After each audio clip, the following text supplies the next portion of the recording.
सिंधुदुर्ग जिल्ह्यासह इतर जिल्ह्यातील ताज्या घडामोडी पाहण्यासाठी सिंधुदुर्ग 24 तासला सबस्क्राइब करा आणि बेल आयकॉनवर क्लिक करा। सिंधुदुर्ग 24 तास सदैव तुमच्या सोबत। पुढील बातमी पाहणार आहोत विस्ताराने।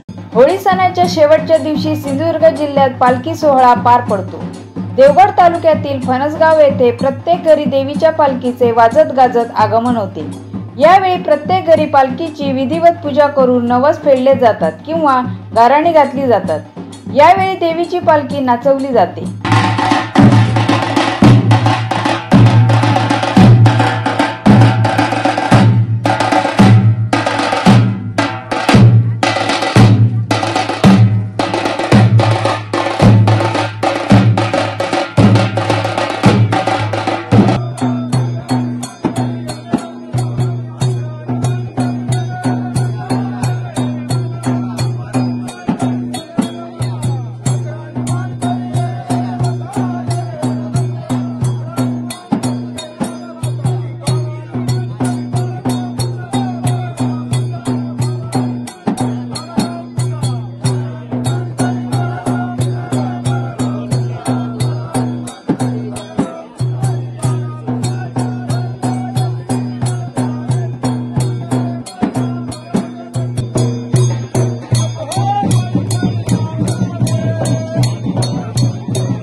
निसर्गरम्य समुद्रकिनारे, वळणावळणाचे रस्ते आणि सुंदर मंदिरे पाहण्यासाठी पर्यटकांची पसंती नेहमी कोकणाला असते। निसर्गाच्या समृद्धी बरोबरच फिरताना कोकणात मनमुराद निसर्गाचा आनंद लुटण्यासाठी आला तर मग कशाला करता राहण्याची चिंता।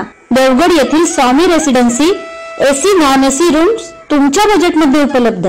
संपर्क 917511 0202 942114 5424 8600 7307 0-0. मग कसला विचार करताय? येताय ना देवगड येथील स्वामी रेसिडेन्सीला भेट द्यायला. सिंधुदुर्ग जिल्ह्यासह इतर जिल्ह्यातील ताज्या घडामोडी पाहण्यासाठी सिंधुदुर्ग 24 तासला सबस्क्राईब करा आणि बेल आयकॉनवर क्लिक करा. सिंधुदुर्ग 24 तास सदैव तुमच्या सोबत. पुढील बातमी पाहणार आहोत विस्ताराने.